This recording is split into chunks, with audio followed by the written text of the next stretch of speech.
அடுத்தது 4வது கேள்வி. அதாவது முதல் பேப்பர் 2வது 4வது கேள்வி எடுத்துக்கொள்ளலாம் பார்க்கணும்.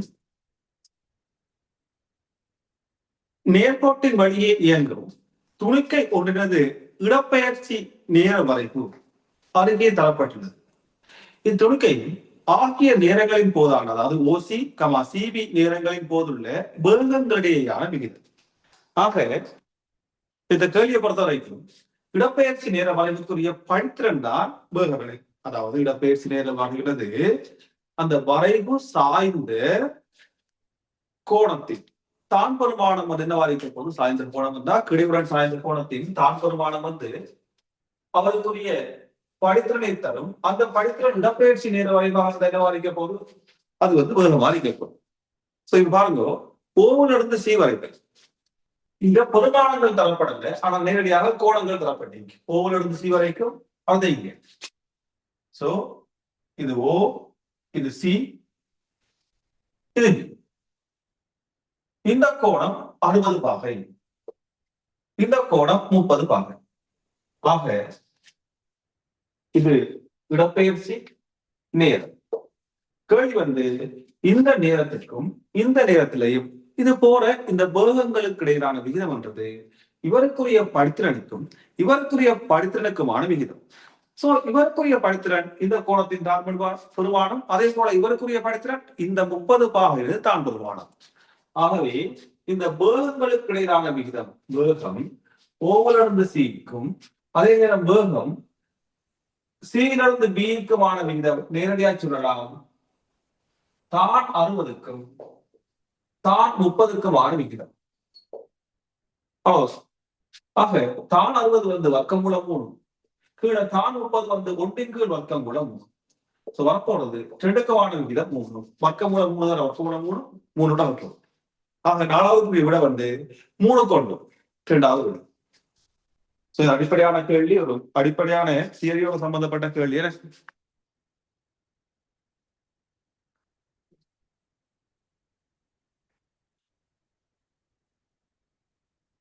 அடுத்தது 5ஆம் கேள்வி.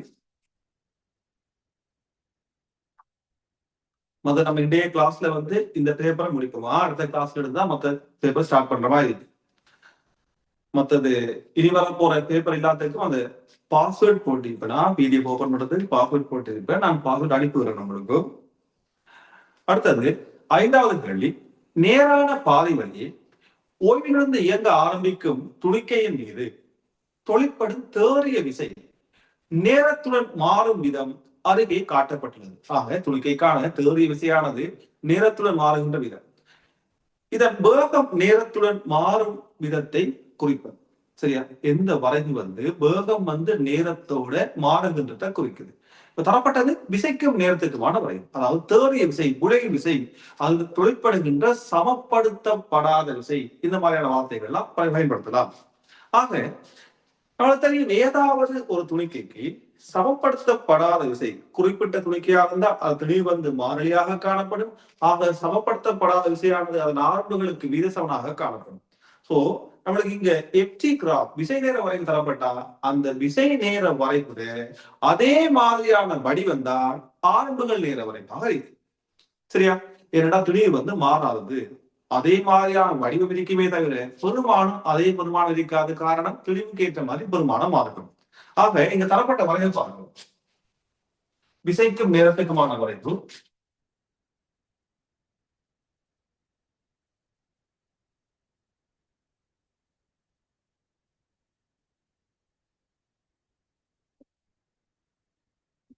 விசைக்கும் நேரத்துக்குமான எஃப்டி கிராஃப்.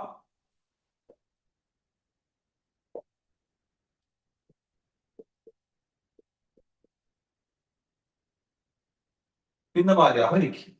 ஆக விசை நேர வரைவு பிடித்திக்கண்டா ஆரம்பங்கள் நேர வரைவும் இப்படித்தான் காணப்படும். குறிப்பிட்ட துணிக்கைக்கு தெளிவு மாறாது, எப்பும் ஏயும் ஒன்று கொண்டு வீதசமன். எப்புக்குரிய மாறலும் ஆண்டுகளுக்குரிய மாறலும் ஒரே மாதிரியான மாறலும். ஆக நான் இதை ஆண்டுகள் நேர வரைவு என்று சொல்லணும். ஆண்டுகள் நேர வரைவு என்று சொல்லிக் கொள்ளலாம். இப்ப ஆண்டுகள் நேர வரைவு தரப்பட்டிருக்கிறது. இந்த ஆண்டுகள் நேர வரைவுக்கு ஒப்பான வேக நேர வரைவு தான் கேள்வி. வேக நேர வரைவுல படித்திறன் வேக நேர வரைவுக்கு வரப்போற படித்திறன் தான் என்னவாக அமையும்? ஆறுகளாக அமையும். சரியா? வேக மாற்ற வீதம்.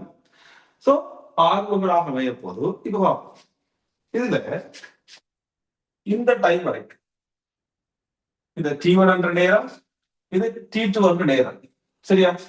பூஜ்ஜியத்துல இருந்து T1 வரைக்கும், அடுத்தது T1ல இருந்து T2 வரைக்கும். இந்த இரண்டு நேரத்தையும் பார்த்தா பார்ப்போம். இந்த இடத்துல போக போக போக போக போக ஆர்முகள் அதிகரிக்கிறது. ஆர்முகள் அதிகரிக்குமாக இருந்தால் அங்க படித்திறன் அதிகரிக்கும்.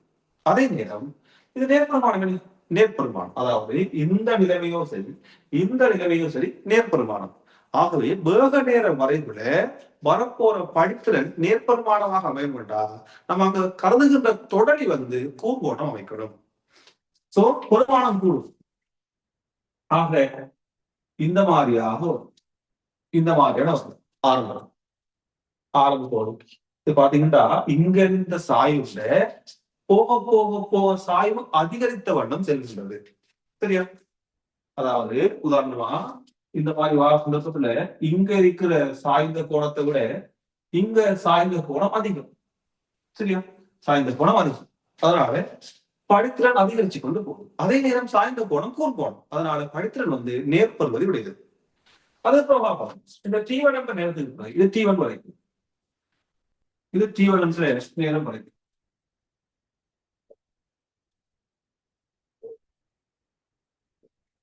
T1 என்ற நேரத்துக்கு பிறகு போக போக பெருமானம் குறைஞ்சுக்கிட்டே வரும். குறைஞ்சுக்கிட்டே வந்து பூஜ்ஜியமாகும். சோ குறைஞ்சுக்கிட்டே வந்து பூஜ்ஜியமாகுது. அதே நேரம் நேர்பெருமானம். சோ மாறல் இதுக்கு பிறகு இந்த மாதிரியாக வரும். பூஜ்ஜியமாகின்றதால அந்த வயது போய் இந்த இடத்துல கிடைமட்ட தடைவரி கூட காணப்படும். சோ இந்த மாதிரியான மாறல் தான் வேகத்துக்கும் நேரத்துக்குமான மாறலா இருக்கு.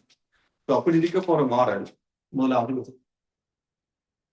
சரி, இப்ப இசை நேர வரை வந்து வித்தியாசமா யோசிக்க வேண்டியது கிடையாது. இசைக்கு ஒப்பான ஒருவரை ஜோதிச்சோம்னா சரி. ஏதாவது பிரச்சனை தான் சொல்லிக் கொள்ளுங்க.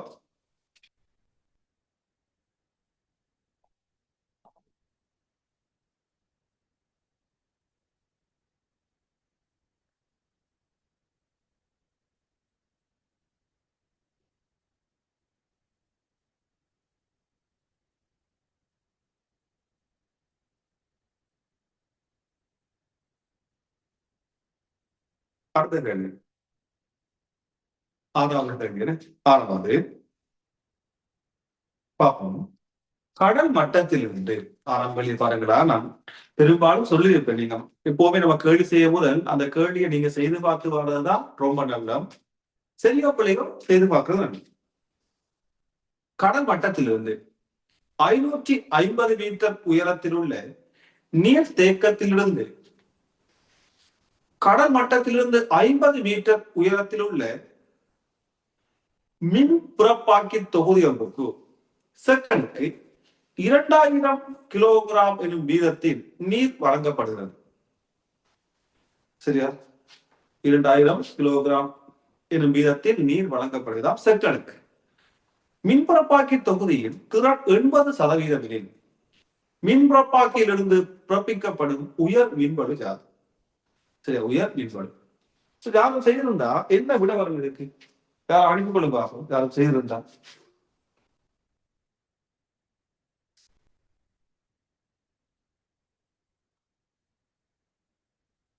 நீங்க டெக்ஸ்ட் பண்ணக்குள்ள கோபோஸ்டுக்கு பண்ணிக்கொள்ளுங்களா? கோபோஸ்டுக்கு பண்ணிக்கொள்ளுங்க.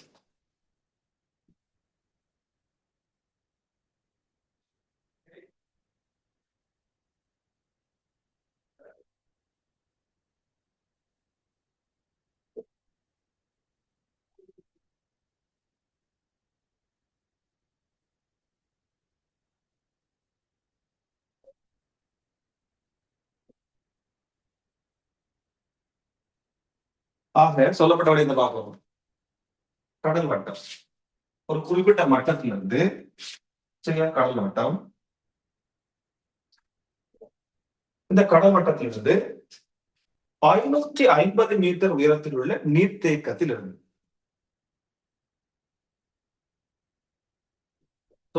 இங்க இருந்து 550 மீட்டர் உயரத்தில் உள்ள இந்த நீர்த்தேக்கம் இந்த நீர்த்தேக்கத்திலிருந்து கடல் மட்டத்திலிருந்து 50 மீட்டர் உயரத்தில் உள்ள மின்பரப்பாக்கி தொகுதி. சரியா, கடல் மட்டத்திலிருந்து 50 மீட்டர் உயரம். சோ இது 50 மீட்டர் உயரத்தில் உள்ள மின்பரப்பாக்கி தொகுதி. இங்க இருந்து வளர்க்குறாங்க. சரியா, 550 மீட்டர் உயரத்துல இருந்து வளர்க்குறாங்க. ஆக இங்க இருந்து ஏதோ ஒரு முறையில இங்க 50 மீட்டருக்கு சக்தி வழங்கப்படுகிறது. இதன் சக்தி சக்தியில நீர் வழங்கப்படுகிறதா. அதே நேரம் சொல்லப்பட்ட விடயம் தெளிவான அழகு நேரத்துக்கு வழங்கப்படுகின்ற அளவு 2000 கிலோகிராம். அதாவது 2000 கிலோகிராம் செகண்ட் மைனஸ் என்ற வீதத்துல தெளிவு வழங்கப்படுது. இங்க இருந்து இங்க வர்றது ஓரளவு நேரத்துக்கு 2000 கிலோகிராம். மின்பப்பாக்கி தொகுதியின் திறன் 80% அடி. ஆக இங்க இந்த இடத்திலிருந்து நீர் இந்த இடத்துக்கு வருகின்ற போது நீருக்குரிய அழுத்த சக்தி இந்த இடத்தை வேறொரு சக்தியாக மாற்றப்படும்.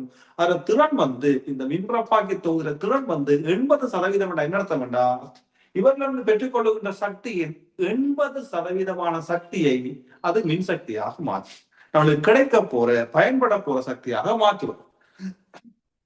ஆக கேள்வி என்னன்னா, பிறப்பிக்கப்படும் மீன்படு. ஆகவே பிறப்பிக்கப்படுகின்ற மீன்படு நீரிலிருந்து நம்மளுக்கு கிடைக்கிற சக்தியில நீரிலிருந்து நம்மளுக்கு கிடைக்க போற சக்தியில 80% சக்தி. ஆக 100க்கு 80%. நீரிலிருந்து கிடைக்க போற சக்தி அழகு நேரத்துல இவருக்குரிய இந்த மாதிரி இவ்வளவு உயரம், இந்த உயரத்தை நான் எச்சம் எடுத்துக்கொண்டேன். சரியா, எம்ஜிஎச் என்ற சக்தி அழுத்த சக்தி இந்த மாதிரியாக கிடைக்கும். அழகு நேரத்துல கிடைக்கின்ற அழுத்த சக்தி. இது எம்பிங்கள் டீக்கு பாரு அவனுக்கு தெரியும். இங்க சொல்லலாம் எம்பிங்கள் டி இன்டு ஜிஹெச் தர இதுல 80% இந்த மாதிரியாக வரும். புலப்பட்டது அழகு நேரத்தில் கிடைக்கின்ற திடீர் 2000 தர 10 தர எச்சோட நேரம் பார்த்தா 50 மீட்டர் உயரத்துக்கு வழங்கப்படுகிறது. 550 மீட்டர் உயரத்தில் வழங்கப்படுகிறது. ஆகவே 500 தர 80 விடையில அழகு மெகாவாட்டில் இருக்கிறேன். மெகாட்டா 14. ஆக அதுக்கு பார்க்க சொல்லுவோம். சோ இது போயிடும். 5 தர 80 400. சரி, 400 தர 2. 400 தர 800. இதுல ஒரு 3 செய்வோம், அங்க ஒரு 3 செய்வோம். ஆக 8000. 8000 இல்ல, 8 தர 14. 8 தர 16 வாட்.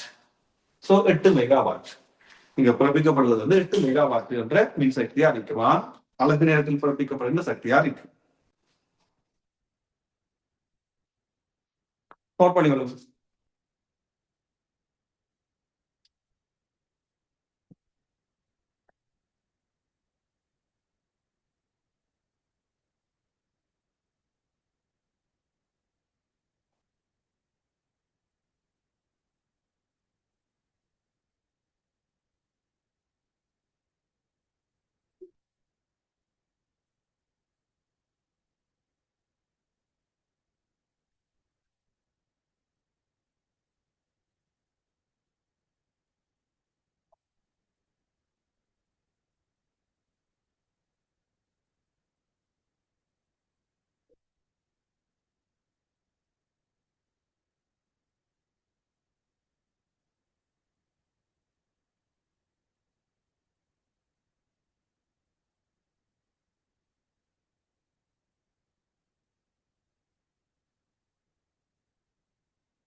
ஏழாம் கேள்வி. சரி, ஏழாம் கேள்வி பாப்போம். யாரும் செய்தவங்க இருந்தா டெக்ஸ்ட் பண்ணி கொள்ளுங்க என்ன மாதிரின்றது. எது பிரச்சனை இருந்தாலும் சொல்லிக் கொள்ளுங்களா.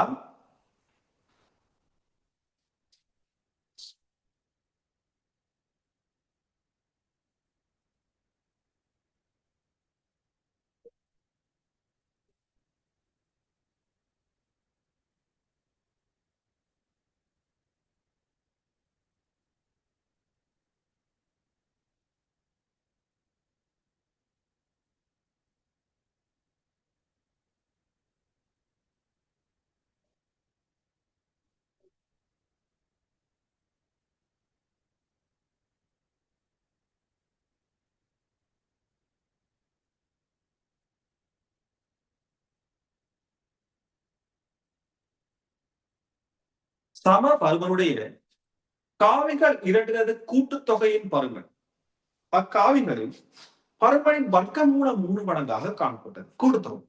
இப்ப இரண்டு காவிகளின் கூட்டல் என்றது இரண்டு காவிகளுக்குமான விளைவு. சில காவிகளின் கூட்டல் என்றா காவிகளின் விளைவு என்ற அர்த்தம். அதுல வர்க்கமூலம் 3 மடங்கு. அப்ப 2 காவிகள் சம பருமனுடைய காவிகள் 2 காவிகள். கூட்டுத்தொகை வர்க்கமூலம் 3 மடங்கு.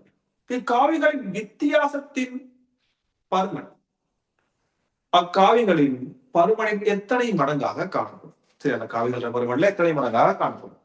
இப்ப சம காவிகள் வரும்போது சம பருமனுடைய காவிகள், சம காவிகள் வேற சம பருமனுடைய காவிகள். சம காவிகள் என்றா பருமனும் சமனாக காணப்படும், திசையும் ஒரே மாதிரியாக காணப்படும். ஆனா சம பருமனுடைய காவிகள் என்றா பருமன் மாற்றம் தான் சமனாக காணப்படும். சோ இப்ப நம்மள்ட்ட சம பருமனுடைய காவிகள் வருகின்ற போது சாதாரணமாக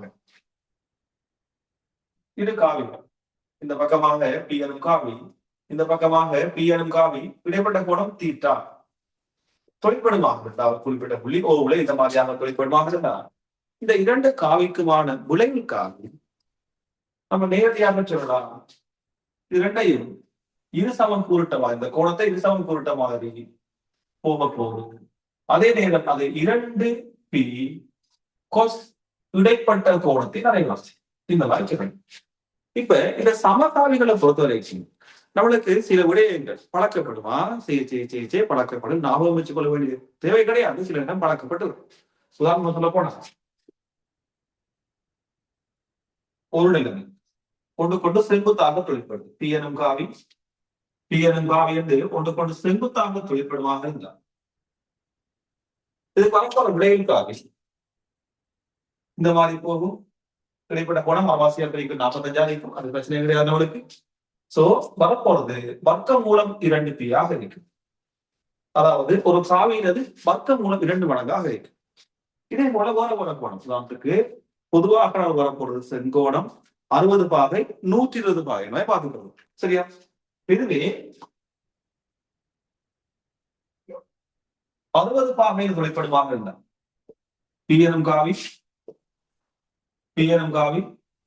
இடைப்பட்ட கோணம் 60 பாகை கோணமாக இருந்தா வரப்போற காவிகளுக்குரிய கூட்டல்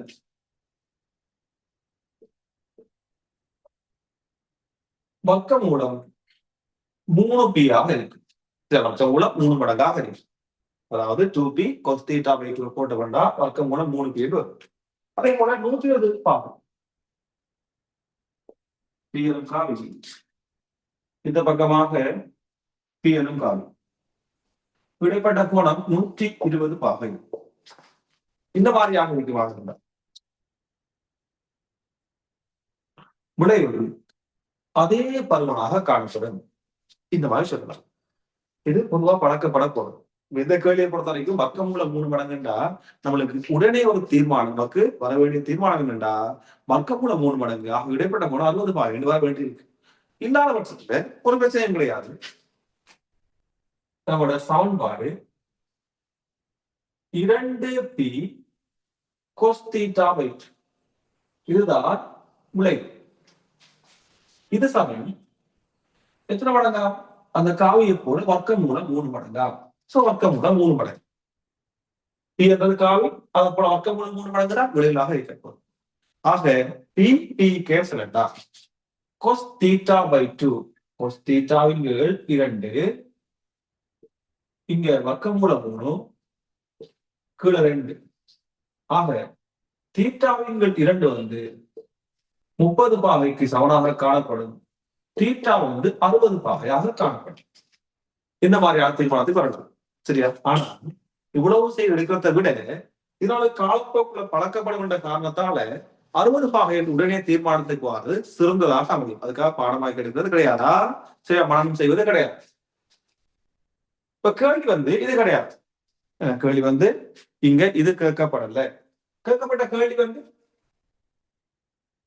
இந்த காவிகள்ன்ற வித்தியாசம். சில காவிகள்ன்ற வித்தியாசம் பாருங்க.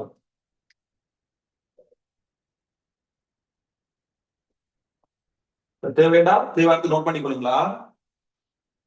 சொல்றேன்னா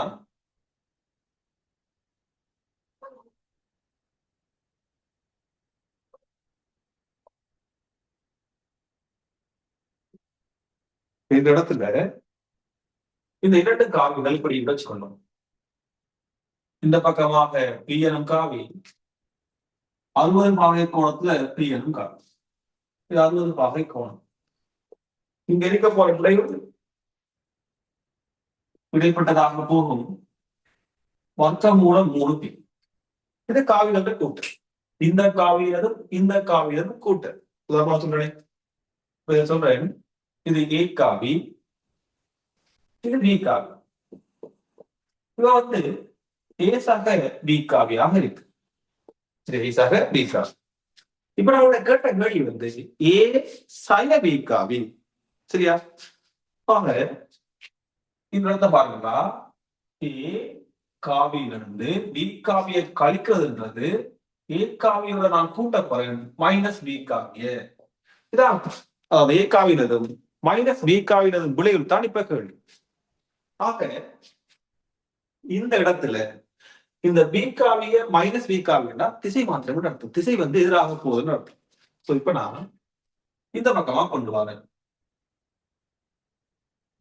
இங்க சரி, இங்க இது வந்து பருவன் பி ஆகத்தான் இருக்கும். ஆனா இது மைனஸ் பி காவி இந்த மாதிரி இருக்கு. சோ இது விளைவுகள் ரெண்டுக்கு இடையால இந்த மாதிரியாக போகும். இவர் ஏ காவி மைனஸ் பி காவி இந்த மாதிரி. சரியா?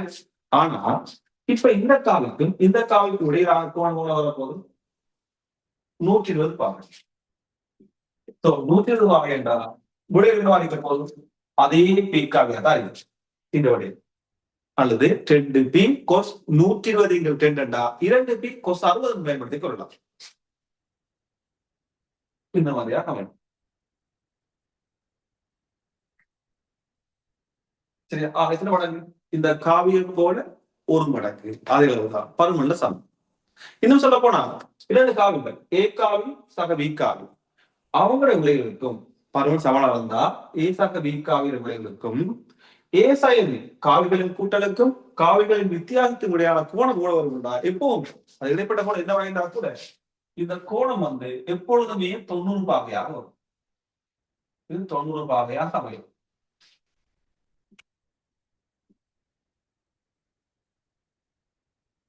சரி, நோட் பண்ணிக்கோங்களா?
சரி, அடுத்த இருக்கு.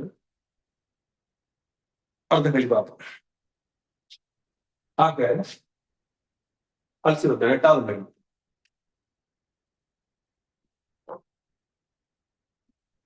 2வது கேள்வி எரியத்தோட சம்பந்தப்பட்டதுதான்.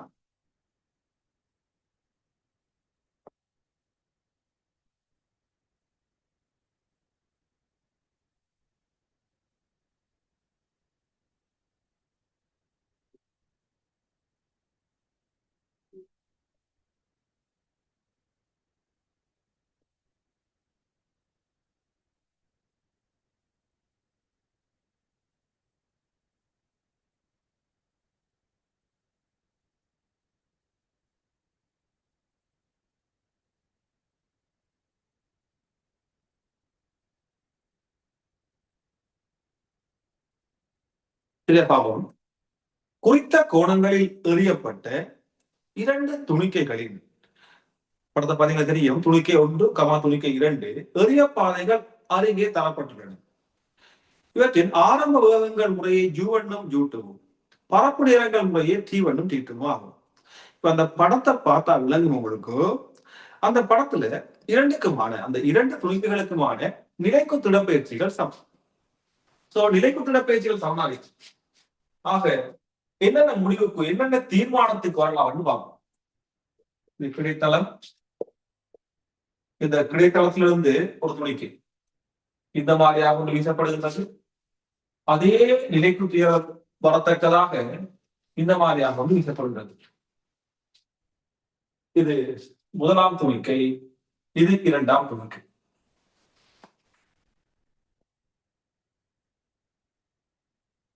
இந்த துணிக்கைகளுக்குரிய கதிர் இந்த பக்கமாக U1, இவர் U2. அதே போல இந்த கோணத்தை நாம் θ1, இரண்டாவது கோணத்தை θ2 எடுத்துக்கொண்டோம். சரியா? பரப்பு நிகழ்ந்தபடிக்கு T1 T2. இப்ப இரண்டுக்கும் நிலைக்குத்து இடப்பெயர்ச்சி சமன் என்ற காரணத்தால நான் இது மொத்தமாக ஆரம்ப தானத்திலிருந்து இறுதி தானத்துக்கு, சரி இறுதி தானம் இல்ல அதிக தானத்துக்கு, சரி அதிக தானம் வரைக்கும் நிலைக்குத்தாக மேல் நோக்கி V வர்க்கம் சமன் U வர்க்கம் சக 2 AS பாவிச்சார். சரியா? இறுதி வேகத்தின் வர்க்கம் 0, ஆரம்ப வேகத்தின் வர்க்கம் UY வர்க்கம், மேல் நோக்கி பாவிக்க -2 தர G தர H. ஆக UY வர்க்கம் வந்து 2GH. ஆக முடிவுக்காரப்புறம் ரெண்டுக்கும் வந்து அதிக தானம் சமனாக காணப்படுமாக இருந்தால் ரெண்டுக்கும் உரிய நிலைக்குத்து வேக கூறப்பட்டதாக இருக்கும், சமனா இருக்கும். முதலாவது முடிவு பெறலாம் UY1 UY2வும் சமம். இரண்டுக்குமான நிலைக்குத்து வேகங்கள் சமம். அதே நேரம் இந்த நிலைக்குத்து வேகங்கள் சமனா இருக்குதுன்னா நான் அடுத்த முடிவு பெறலாம். இங்க இந்த இடத்துல இருந்து அதிக தானம் வரைக்கும் அல்லது பூரணமான மொத்த இயக்கத்துக்கும் நேரம் காணும். இது நம்மளுக்கு பழக்கப்படுற ஒன்றுதான். மொத்த இயக்கத்துக்கும் S சமன் UT ஆக அதை ஏற்றி வர்க்கம் பாவிச்சான் மொத்த இயக்கத்துக்கு. சோ இந்த மட்டத்துல தொடங்கி அதே மட்டத்துல வந்து வீழுதண்டா நிலைக்குத்தான இடப்பெயர்ச்சி, நிலைக்குத்தான இடம்பெயர்வு வந்து 0. சோ இந்த இடம் 0. 0 சமன் UY பரப்பு நேரம் T மைனஸ் half GT வர்க்கம். இதை இந்த பக்கம் கொண்டு வந்து நான் T காணும். T எதுக்கு சமனா இருக்கும்? இதை இங்கால முன் வந்து ஒரு T கேன்சல் ஆனா 2 UY ஓவர் G ஆக இருக்கு. 2 UY ஓவர் G. ஆக ரெண்டுக்குமே UY நிலைக்குத்து கூறுகள் சமன்றால் ரெண்டுக்கும் பரப்பு நேரம் எப்படிப்பட்டதா இருக்கு? சமனா இருக்கு. சோ நான் இரண்டாவது முடிவு பெறலாம். T1ம் T2வும் சமம். சரி, T1ம் T2வும் சமம். இரண்டாவது முடிவு. முதலாவது முடிவு நிலைக்குத்து வேக கூறுகள் சமம். இரண்டாவது முடிவு வந்து T1ம் T2வும் சமம்.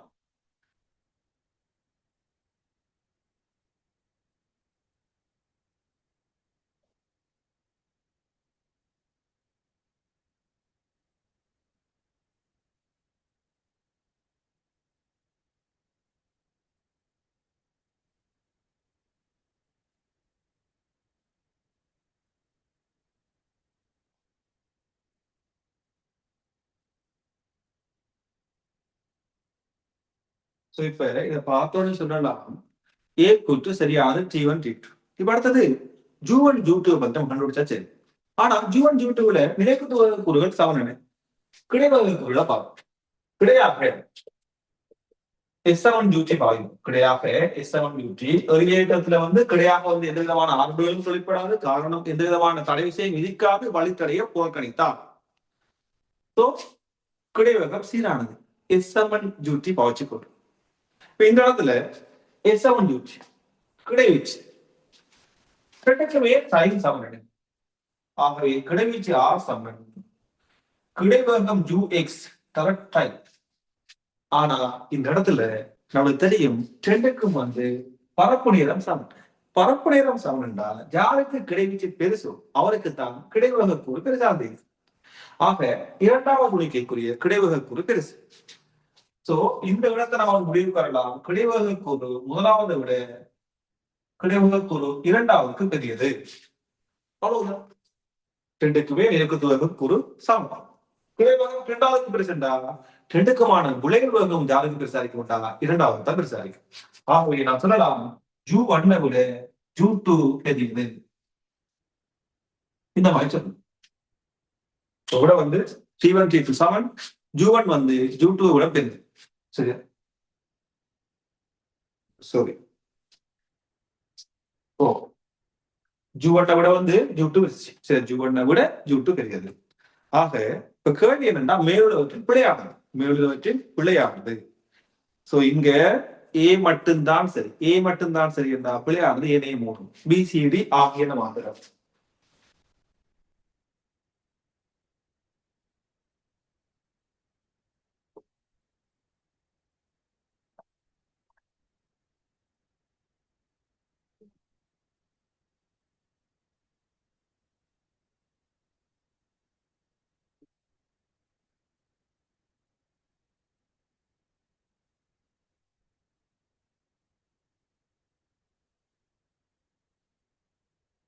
சரி, நோட் பண்ணி கொடுங்க.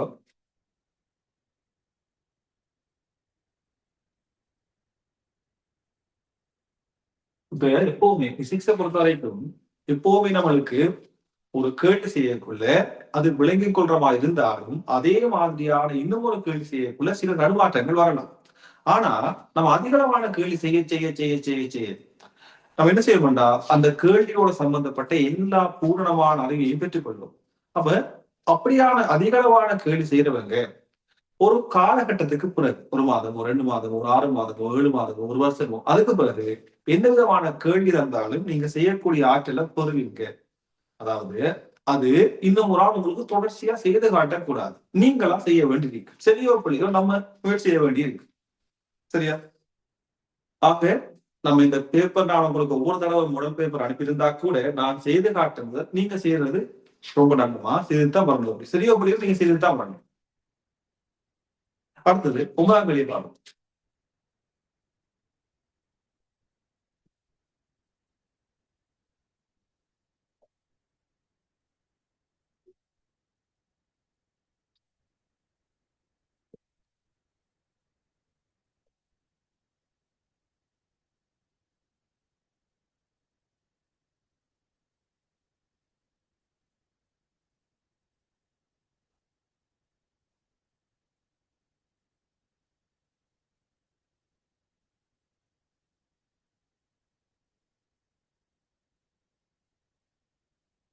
ஒன்பதாம் வழி ஓய்வில் உள்ள ஏபிசி எனும் 3 தெளிவுகள் முறையே தெளிவுகள் தரப்பட்டிருக்கு. எதுக்கு பெருசு எதுக்கு சின்னது தரப்பட்டிருக்கு.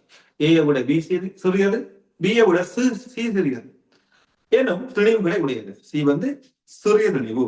இவற்றின் மீது சம பருமனுடைய விசைகள் குறித்த நேரம் டீக்கு பிரயோகிக்கப்படுமானால் அவற்றில் உந்தம் நேரத்துடன் மாறும் விதம். சரி, உந்தம் நேரத்துடன் மாறும் விதம். இப்ப உந்தம் நேரம் விசை சம்பந்தப்படுதுன்னா நியூட்டனின் இரண்டாம் விதிக்கு அமைவாக என்ன சொல்லலாம், விசையானது சமப்படுத்தப்படாத விசையானது உந்த மாற்ற வீதத்துக்கு நேர் வித சமம். இதுல வந்து நாம் சொல்லக்கூடிய ஒரு முடிவு விசை உந்த மாற்ற வீதத்துக்கு சமம். உந்த மாற்ற வீதத்துக்கு சமம். ஆகவே இது உந்த மாற்ற வீதம்.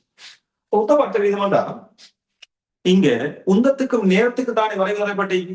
உந்தத்துக்கும் நேரத்துக்கும் வரைவு தந்தா அந்த வரைவுக்குரிய படித்திறன் உந்த மாற்ற வீதம். உந்த மாற்றத்தீங்கள் நேரமாக அமையும். ஆக உந்தத்துக்கும் நேரத்துக்குமான படித்திறன் வந்து உந்த மாற்ற வீதத்தை தரும். ஆனால் உந்த மாற்ற வீதம் என்பது விசையினை தரும். இங்க 3 துணிக்கைக்கு எப்படிப்பட்ட விசை வழங்கப்படுதா? சமமான விசை வழங்கப்படுது. சோ சமமான விசை வழங்கப்படுதுன்னா 3 துணிக்கைக்குமான வரைவு ஒரே மாதிரி தான் வரும். காரணம் எல்லாத்துக்கும் சமமான விசை. ஆக எல்லாத்துக்கும் உந்த மாற்ற வீதம் சமம். ஆகவே உந்தத்துக்கும் நேரத்துக்குமான வரைவில் அது படித்திறன் எல்லாத்துக்கும் சமனாக காணப்படணும். சோ அப்படி இருக்க போற வரைவு மூன்றாவது வரைவு தான் அப்படி இருக்க போற வரைவாக அமையும்.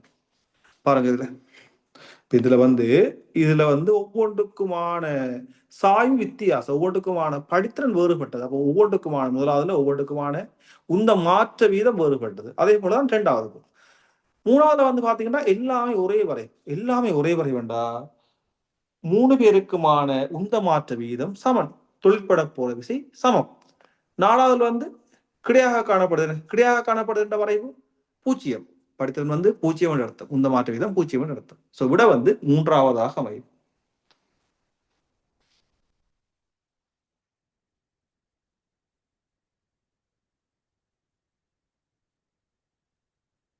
அடுத்தது 10வது கேள்வி. குறித்த வேகத்துடன் இயங்கிக் கொண்டிருக்கும் பேருந்தொன்றில் சாரதி திடீரென தடுப்பினை பிரயோகிக்கும் போது பயணிகள் அவர்களது இருக்கைகளில், சரியா, அவர்களது இருக்கைகளில் சொல்லப்படுது பாருங்க, அவர்களுக்கும் இருக்கைக்கும் இடையிலான உராய்வு விளைவில் புறக்கணிக்கும். உராய்வு விசை இல்லைன்னு எடுத்துக்கொள்ளட்டாம், உராய்வு விளைவை தவிர்க்கலாம், புறக்கணிக்கட்டாம். சோ சடதியா பிரேக் போட்டாங்கண்டா நம்ம என்ன செய்வோம், அந்த சட்டம் சார்பாக நம்ம ஆரம்பத்துல இயங்கி கொண்டிருப்போம். சடதியா பிரேக் போட்டா என்ன நடக்கும், விட்டு தொடர்ந்து ஓய்வில் இருப்பான். சோ தொடர்ந்து ஓய்வில் இருக்க முடியாது. என்ன அடுத்தது, அவர்களின் மொத்த உடலும் பின்னோக்கி தள்ளப்படும். அடுத்தது, அவர்களின் மொத்த உடல் முன்னோக்கி தள்ளப்படும். சரியா, இருக்கையுடன் தொடுகையுள்ள பகுதி ஓய்வில் இருக்க உடலின் மேல் பகுதி முன்னோக்கி தள்ளப்படும். அதே போல இருக்கையுடன் தொடுகையுள்ள பகுதி முன்னோக்கி தள்ளப்படும் அதே வேளை உடலின் மேல் பகுதி தொடர்ந்து ஓய்வில் இருக்கும். சோ என்ன வரும், சடதியா பிரேக் போட்டோம்டா நம்ம என்ன ஃபீல் பண்ணுவோம், சடதியா பிரேக் போட்டோம்டா வாகனம் அப்படியே ஏன் கொண்டிருக்க, சடதியா பிரேக் போட்டா என்ன செய்ய போறோம், முன்னுக்கு போப்போம். அல்லது நான் சாதாரணமா ஒரு பஸ்லயோ அல்லது ஒரு கார்லயோ அல்லது ஒரு பைக்லயோ ஏறி இருந்த உடனே சடுதியாக அது ஆர்ந்துக்கப்படுகின்ற போது அந்த வாகனம் அல்லது அந்த சட்டம் எந்த பக்கமாக ஆர்வுகளுக்கு உள்ளாகின்றதோ அதுக்கு எதிர்பக்கமாக நான் என்ன செய்ய பார்ப்பேன், செய்ய பார்ப்பேன். நான் இந்த பயணிக்க வாகனம் சடுதியாக வட பக்கமாக ஆரம்பிச்சா இடப்பக்கமாக போப்பான், சரி இடப்பக்கம் இந்த பக்கமாக போப்பான், பின்னோக்கியதாக போப்பான். சரியா, சோ இந்த இடத்துல அவங்களோட மொத்த உடலும் என்ன செய்யப்படும், சடுதியா பிரேக் போட்டா அமர்முகப்படுது, அவை முன்னோக்கி தள்ளப்படும். விட மூன்றாவது. இது சாதாரணமான நம்ம இயல்பான அன்றாட வாழ்க்கையில உணர்கின்ற ஒரு விடயமா இருக்கு.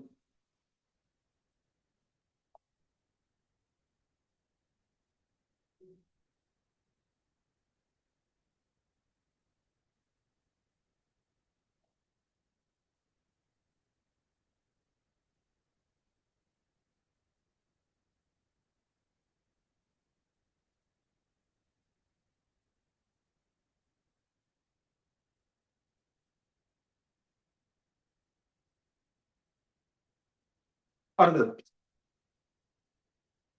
11வது கேள்வி.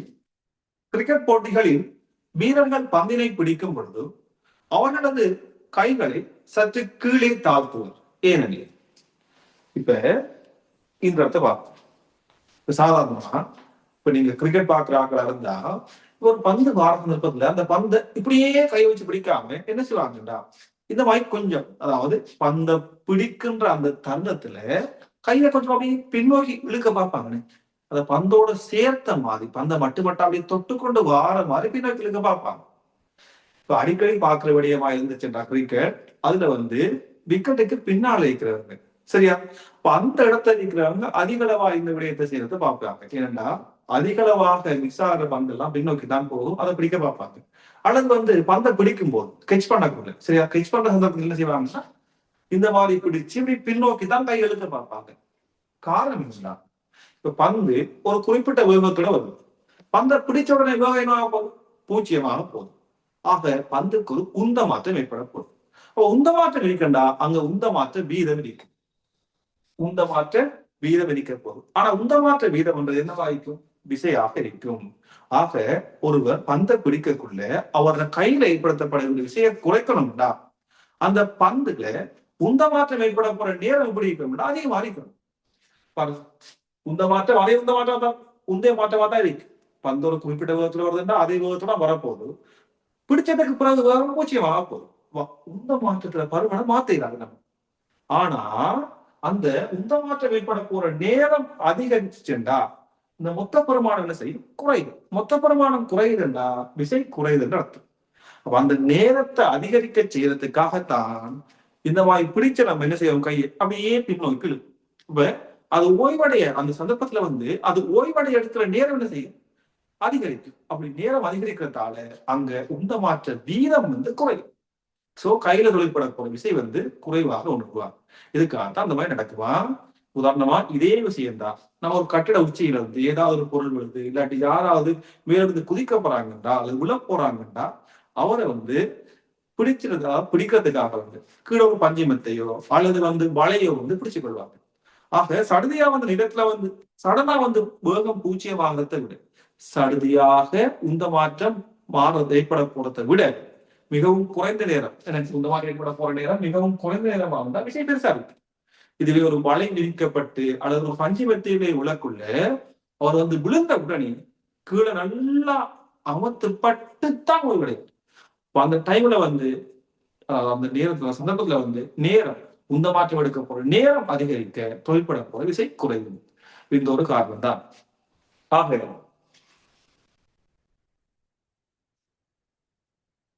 இந்த விட என்ன வரும்?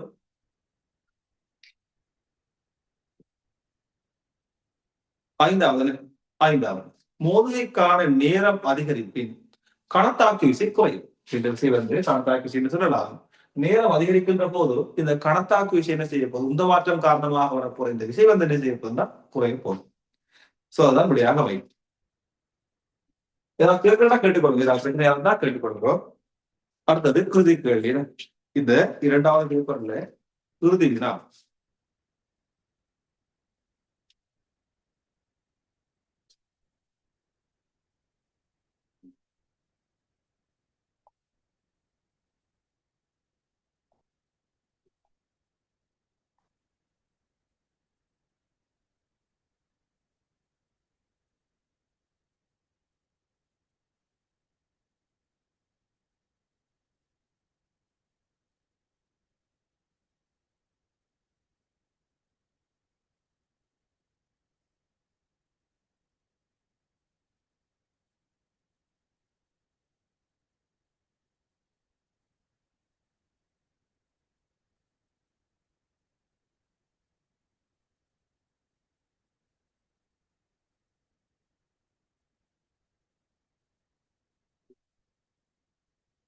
பன்னெண்டாவது கேள்வி.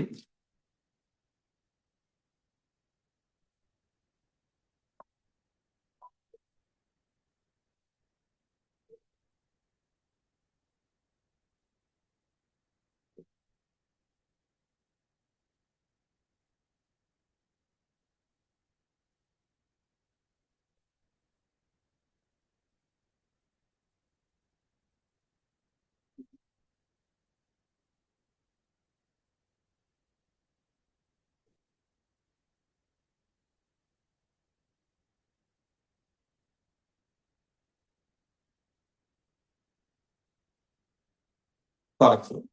2 கிலோகிராம் சீரான துணிவுடையதும் 100 சென்டிமீட்டர் நீளமுடையதுமான கயிறு. ஆக சீரான திணிவெண்டா அழகு நீளத்திற்கான திணிவு ஒரு மாறா பெருமானம். உதாரணமாக 1 சென்டிமீட்டர் நீளத்துக்கான திணிவு எக்ஸ் கிராம் என்றா 2 சென்டிமீட்டருக்கு 2 எக்ஸ் கிராமா இருக்கு.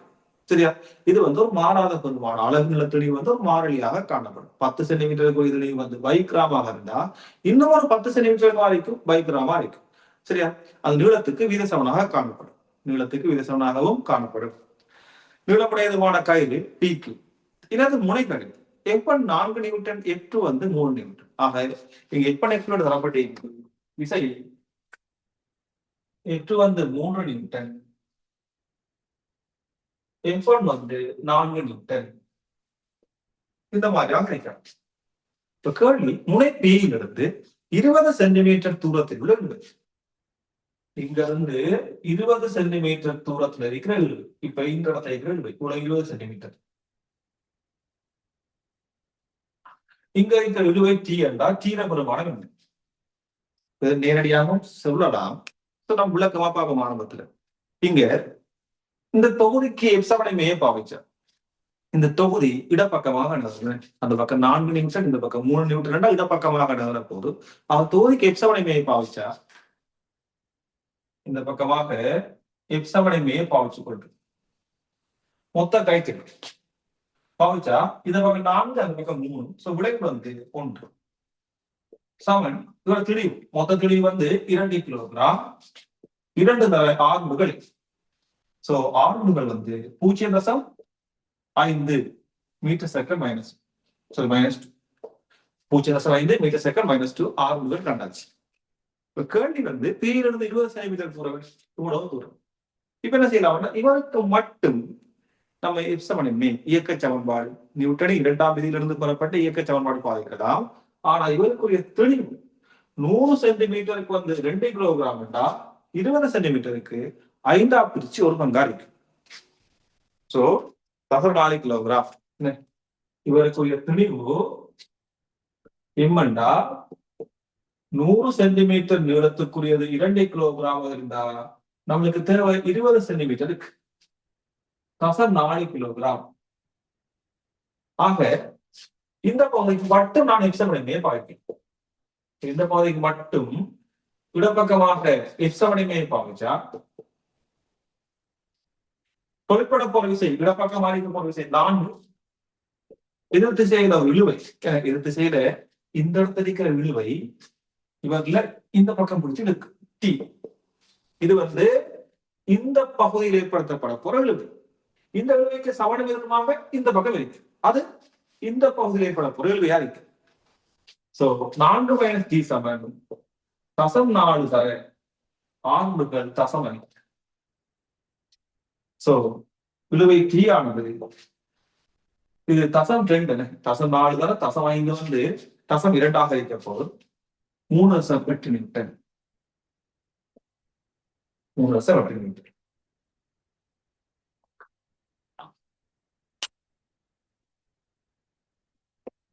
சரியா?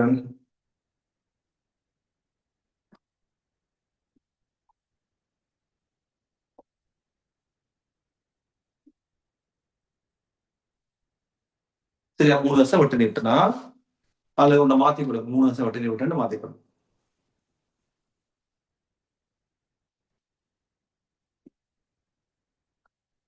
ஏதாவது சொல்றோட சொல்லிக்கொள்ளலாம்.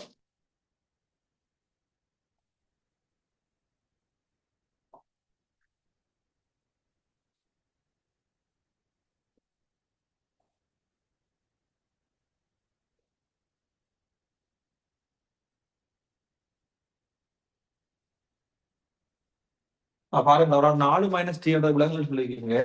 கவனிங்க, இந்த 4 - டி பாருங்க.